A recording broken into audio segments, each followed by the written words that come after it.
Assalamualaikum warahmatullahi wabarakatuh.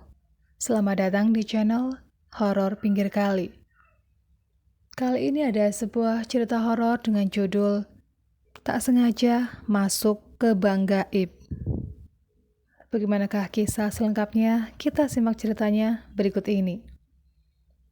Amir, Reza, dan Javier sore itu memutuskan untuk beristirahat dan membuka tenda terlebih dahulu.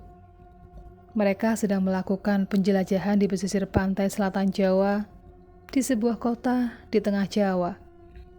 Misinya, mereka akan terus menyusuri pesisir Jawa selama 3 hari 2 malam. Hari itu amat cerah. Lembayung bahkan sudah terlihat sejak pukul 4 sore. Munculnya ide untuk menelusuri pesisir selatan ini berawal dari keresahan mereka bertiga terhadap rencana pembangunan resort pariwisata besar-besaran di sana yang berpotensi merusak alam. Pesisir pantai selatan Jawa di kawasan tersebut merupakan tempat yang eksotis. Selain lautan yang bersih, pantai-pantai di sana juga kebanyakan belum terjamah manusia. Hutan-hutan dan bukit kapur masih asri dan masih lebat. Bahkan hewan-hewan liar macam babi hutan atau serigala, kabarnya masih berkeliaran. Ketiganya hendak mengabadikan perjalanan mereka dan mengunggahnya ke kanal YouTube agar semua orang bisa tahu bahwa kawasan itu merupakan kawasan konservasi alam dan habitat dari berbagai macam flora dan fauna. Ini perjalanan yang penting.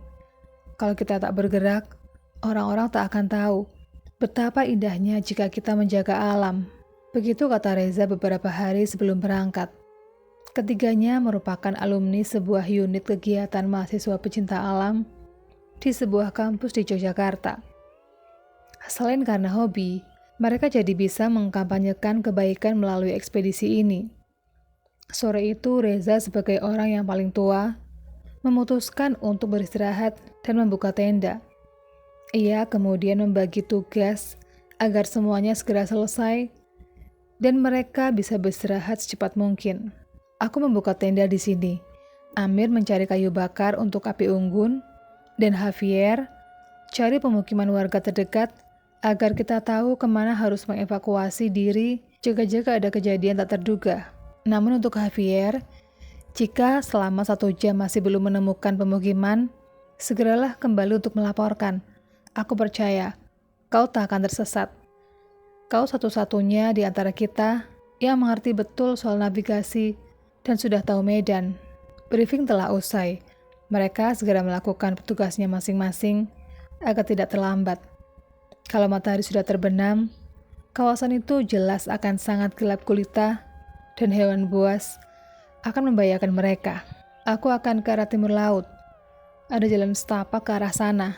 Kemungkinan ada pemukiman penduduk di dekat sini. Javier bergumam sembari berjalan. Berbagai peralatan navigasi ia bawa. Selain kemampuan navigasinya yang mumpuni, Javier juga sudah berkali-kali menaklukkan hutan pesisir selatan. Jadi bisa dibilang, bukan kali pertama dia di sana. Di perjalanan, Javier tak menemukan hal-hal aneh. Hewan buas, jurang, atau bahkan hantu pun tak ia temukan. Bahkan semakin ia berjalan jauh, semakin rapi saja hutan yang ia lewati. Tak ada sampah dedaunan di sini. Artinya ini sudah masuk ke lahan warga. Ternyata dekat. Belum sampai 15 menit dia berjalan, ciri-ciri pemukiman sudah dia dengar. Sekira beberapa langkah dia berjalan, suara orang-orang sudah terdengar. Bahkan ada suara kuda dan putaran roda. Syukurlah kita gak begitu jauh dari pemukiman. Javier kemudian menemukan jalan setapaknya berakhir. Ia sampai di sebuah jalanan besar. Namun, itu bukan jalan aspal apalagi beton. Jalan itu memang besar, tapi masih tanah dan kerikil. Masyarakat di sana pun mengenakan pakaian yang tak biasa, seperti pakaian adat. Bahkan mereka tak ada satupun yang mengenakan sandal. Kendaraan pun tak ada yang menggunakan mesin. Semuanya mengandalkan hewan seperti kuda dan kerbau.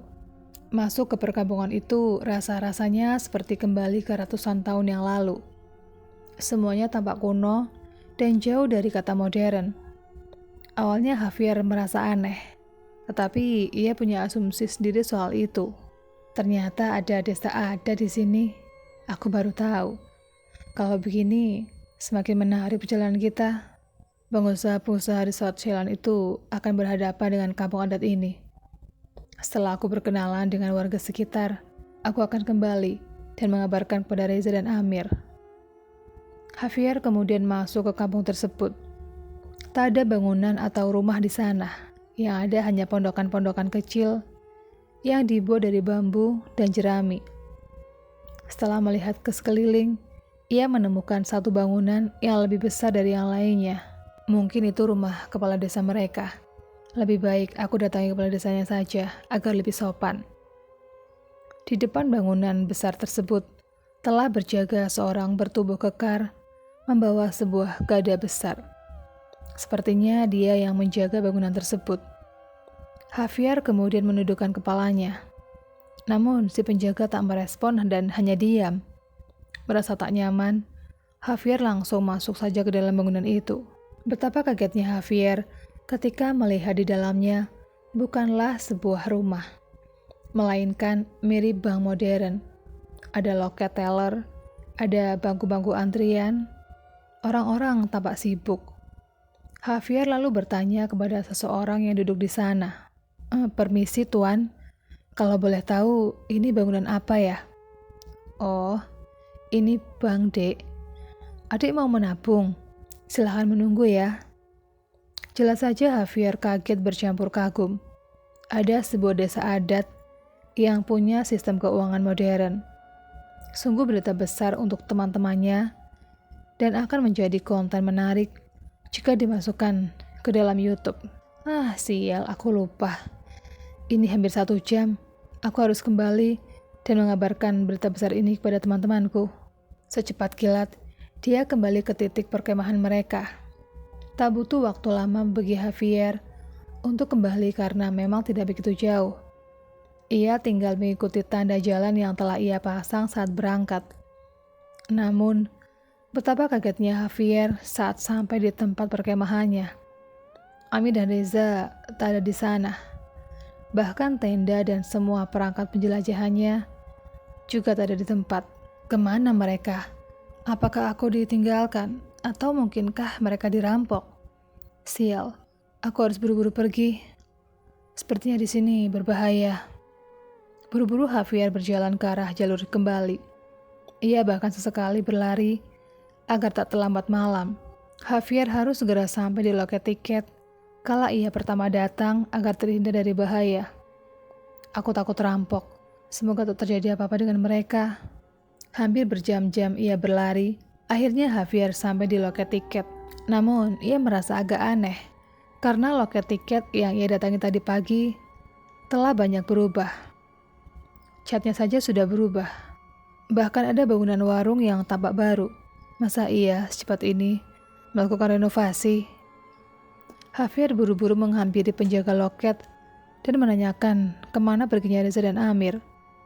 Ketika mulai bertanya, betapa tersentaknya Javier ketika mendengar jawaban si penjaga loket. Anda Javier? Javier Harahap bukan? Boleh saya lihat KTP Anda? Bukannya menjawab kemana perginya Amir dan Reza, si penjaga loket malah menanyakan KTP Javier. Tanpa pikir panjang, Javier kemudian memberikan KTP-nya segera. Masya Allah, Anda benar-benar Javier Harahap. 2 tahun lalu, teman-teman Anda kembali ke sini dari dalam hutan dan melaporkan kalau Anda hilang. Kami mencari-cari Anda selama 1 tahun, tetapi tak sedikit pun jejak kami temukan. Bahkan, maaf, seonggok jasad pun tak ada. Kami bingung kemana Anda pergi. Akhirnya, kami hentikan pencarian tersebut dan menyatakan kalau Anda tewas diterkam hewan buas.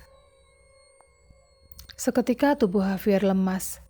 Ia kemudian terduduk tanpa sadar. Satu hal yang ia pikirkan usai mendengar pernyataan si penjaga loket, yaitu bank aneh yang ada di sebuah desa adat misterius tadi. Apakah itu alam gaib? Javier bergumam. Lalu ia ambruk pingsan.